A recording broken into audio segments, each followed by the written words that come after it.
Shalom. Call all Yahweh Shemel Shai by Hashem Rakar Kadash. Double honors unto the apostles and the elders. Salutations to the Akim that are out there doing this work in truth and sincerity, risking their lives and their freedom to do so. And salutations to the confusion of faith, brothers that are joined to our ranks, and to the hopeful elect and the Akwath that are listening and learning. To you, I say Shalom. This is the information. This video is for your learning. I'm going to be profiling and highlighting the guy from Blackstone Intelligence Network. I watch a lot of his videos, and this particular video is called "Why Christians' Attitudes Toward Israel Are Changing." And then another one that he also did a day or so ago about how the Russians predicted the false flags that happened down to the note, almost to the time and date exactly, and how the media covered that fact up. And then they actually did exactly what the Russians had predicted and how they're predicting another. All right, so these two videos just to prove some valid points. And I think the title of this video is going to be called Ideology versus Facts. All right, because that's a word that the media has conditioned both Americans and Europeans to say. And anytime that you say something that goes against what they believe in, what they've been taught, they automatically use that word as a deflection, as many other words are used as deflection, like the word false flag, or the word conspiracy, or the word anti-Semitic. These words are used to deflect from even investigating the information which is being presented as to be just brought forth as being racist, hateful, or you're just putting out, what's the word that they like to use? Disinformation, when it's actually the opposite. It would almost be like ignoring evidence that proves a person's innocence in court, only to condemn them anyway when there's evidence that proves they're innocent. And that's particularly what we're facing here. This isn't about opinion. This isn't about my ideas of how I think and feel. This is about what is. All right. And the time that we're living in, and the things that I'm saying match up with the prophecies that are in the Bible. So without any further ado, let's get into this thing. Reading her Bible. He's talking about his grandmother, how she started taking him to church, by the way. And so that stuck with me, the image. Now, a few times that I do remember her talking to me, she from time to time would remind me that the Jews were God's chosen people. Now, I don't remember her ever saying anything political, about supporting the state of Israel. Truth is, my grandmother was very uneducated. Neither she nor my grandfather had graduated high school. She didn't watch the news. Didn't know it. Now, what his grandmother said is true. All right. This is Deuteronomy 7:6. And it reads, "For thou art a holy people," holy meaning separate. That's what it means, it's separate. All right. Until Yahweh thy power, and the Lord have chosen thee to be a special people unto himself above all people that are upon the face of the earth. It didn't say equal to, it said above to. All right. And, you will have different people in the Jewish community who would, talk about, the citizens of the world, and we're citizens of the world. But what they're taught in their schools and their universities and their synagogues is that they're above and better than you. This is just truth. Pointing that fact out is not an idea. It's a fact. Anything about Israel, but she had the sense from her preacher that Christians are supposed to support the Jews. And so she'd mention that to me sometime. Now let's get another fact. Christians supported the Jews because the original Christians in the Bible were Israelites who had dark skin complexion, as the Bible describes both facts that I just said. So let's go to the book of Acts, books of Acts, the 13th chapter. And let's examine my statement to see if it's ideology or if this is what it says. This is Acts 13:1. And it says, now there were in the church that was at Antioch certain prophets and teachers, as Barnabas and Simeon, which were called Niger, and Lucius and Cyrene and Manaen, which had been brought up with Herod the Tetrarch and Saul. So I'm going to pick up my dictionary here, which is the Winston Simplified Dictionary Encyclopedic Edition with Biblical References, 1933, and turn to the word nigger. All right. You can actually access this book online, and the definitions of it online. Okay. So we can see that if what I said, my statements were ideology or if they were actually fact. Okay. Okay. On page 637, you got niggard, niggardly, and nigger. Okay. Now, granted, the word nigger today, the definition of it, it's been changed because they'll in a modern dictionary you may not even find it. You'll find the word, you'll find it written as Niger or with one G. And mind you, in this book, that's not here. It's Nigger. Okay, phonetically spelled Niger. All right. It's from the Latin negre or negro, dark skinned one, from the Latin Niger, black, a Negro, but it's pronounced nigger. Okay, just mind you that. Now, usually a contemptuous or vulgar term. See, now, Newspeak definition. But originally, it just simply meant dark skin, dark flesh. Like as in when it says in Jeremiah the 14th chapter, Jeremiah 14:2, when it says Judah is black unto the ground. When you look that up in the Hebrew, whether you're reading it the way we read it in the Hebrew, or if you're reading it the way that it's read, the way that the modern day Jewish people read it with the Yiddish influence on it. All right, because they added the vowel points that was done by Eliezer ben Yehudi in the 1860s, I believe, or the 1880s. I forget exactly when, but he added all the vowel points and changed the language. But when you look it up in the Hebrew, it basically goes back to a Hebrew word which meant dark skin. So the Christians were dark skins, the Jews were dark skins, they were a dark group of people. All right, that's fact. That's not an ideology. That's fact. And to deny that or say opposite of that, you're the one that's presenting hate, because you're not admitting what the truth is, and you're supporting the lie and pushing the lie, and then you're persecuting someone who's telling the truth. That's where we are. Okay? I'll read that definition again.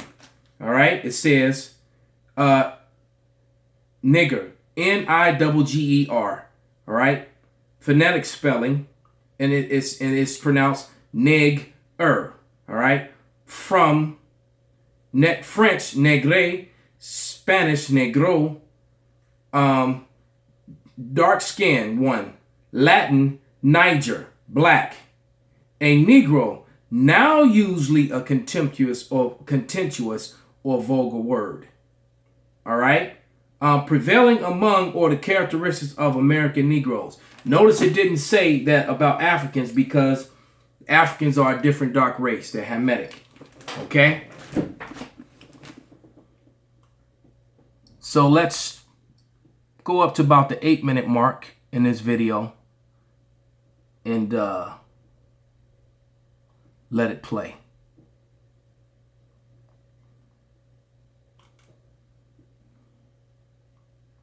when I started going to church, I really got into it. You guys know how when I get into a topic, I get into it deep. I study deeply, and religion for me is no different. And so I got very, very much, very deep into studying the Bible. And I had questions, things I didn't understand about the Bible. And so I would go to the youth minister, who was a very nice guy. He was also my pediatrician.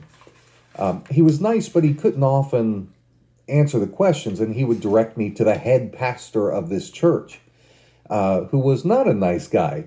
And usually, in response to my questions, he would say either God doesn't intend for us to understand that, or he would say, I should not be asking such things. It's a sign that I don't have faith. So after about a year of going to that church, I didn't like it. So I stopped going there. Well, that church, like most evangelical churches, have for generations, they teach that Christians are supposed to support Israel. And there is massive support for Israel among American Christians, at least, like I said, the older ones. But a couple days ago, a Wall Street Journal article came out. Now, if they acknowledge the facts of who the Christians really were, according to the Bible and according to history, they wouldn't do so. All right? They would not do so. If the true image of the Jews was broadcast to the world as it is now, as it is being now, it's met with hate and contention. Hence the reason why I was accused of ideology, which is abhorring. No, what's happening is that this particular individual and people like them, they just hate the truth. All right? And the truth is often very uncomfortable. No one wants to hear it, especially if it doesn't benefit you. That points out that younger evangelicals don't have the same kind of blind faith in the state of Israel that their parents and grandparents. That's because people are questioning things. Let me read just a couple excerpts here out of this article. It was written by Ian Lovett, and the title of it is Younger Evangelicals Waver in Support for Israel. I'll just read I'll read about 3 or 4 paragraphs. Growing up in evangelical Christian churches, Caleb Fitzpatrick learned quickly to be a steadfast supporter of Israel. From a young age, Mr. Fitzpatrick said he was taught that Benjamin Netanyahu, Israel's prime minister, was a hero, and that, quote, Christians are supposed to back Israel on everything.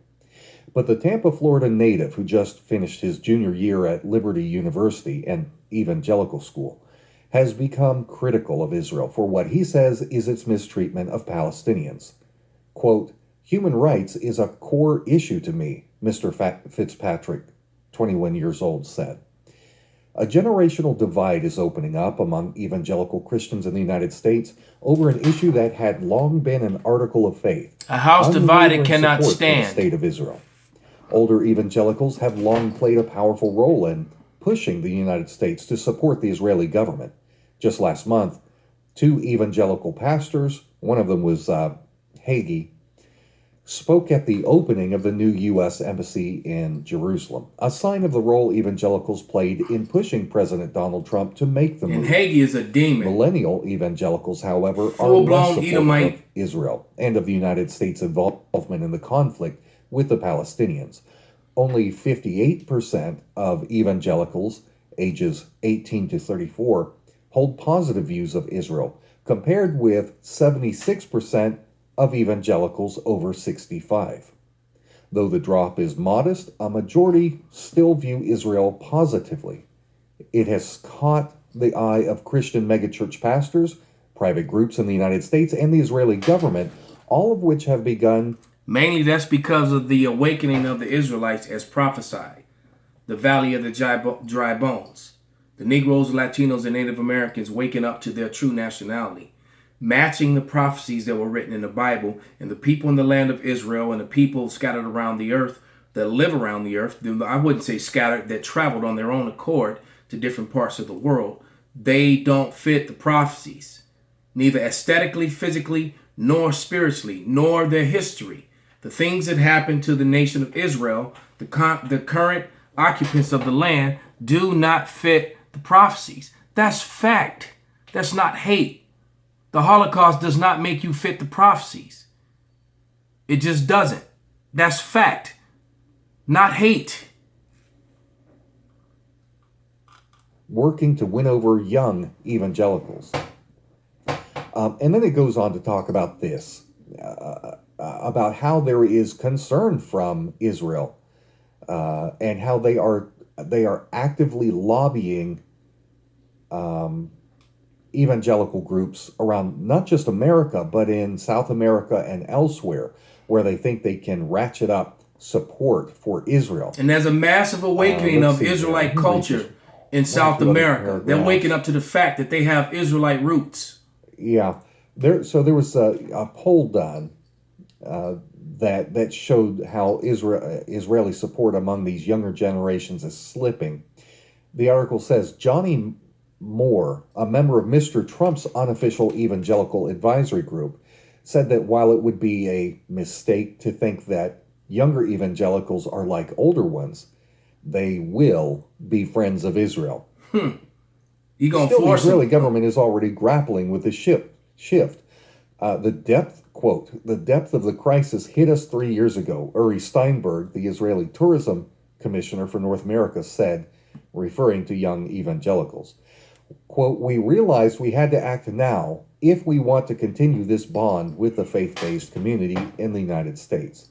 And so what they started doing, this article points out, is that the Ministry of Tourism started funding trips for Christian musicians and other influential groups or individuals to come to Israel. They would put together propaganda material and everything, and use this to try and woo the younger generation of evangelicals back in the States. Say, hey, look, your Christian singers, your most popular singers, look at them here on stage in Israel. They support Israel. You should too.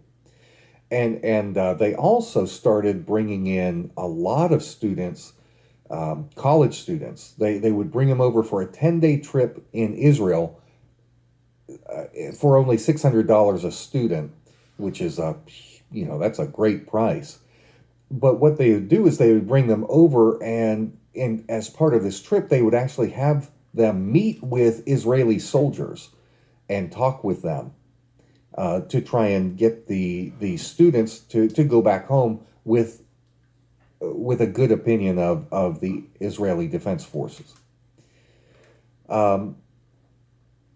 So the article just goes on, and it quotes someone else. This is a different student who went on one of these trips, but saw with her own eyes how the Palestinians were being treated over there by Israel. It says, by the time she returned to her university, she was an advocate for Palestinian rights and sharply critical of Israel and of Christians who cited the Bible to support the United States' current policies. Right, and if you're really into the Bible, you would find that that America is Babylon the Great. All right, and the Israeli government is a part of that system, that beast system. All right, and so what's happening is that it's all backfiring on them. Esau's kingdom is falling. Okay, let's click to another video. Right here, the Russian false flag video. All right. Basically, what he says in this video is that the Russian government predicted a number of false flags that happened before they happened, and then they blamed them on the Syrians or on the Russians. And they had already put it out there to the rest of the world, which the rest of the world had record of it, bear witness to it, that these guys would say these things and that they would do these things. So it's looking pretty bad from a Western perspective. And let's prove that the West plots and plans and lies. Let's go to the end of the video. All right. And let it play. I'm Jake Morphonios. I frankly think that crisis initiation is really tough. And it's very hard for me to see how the United States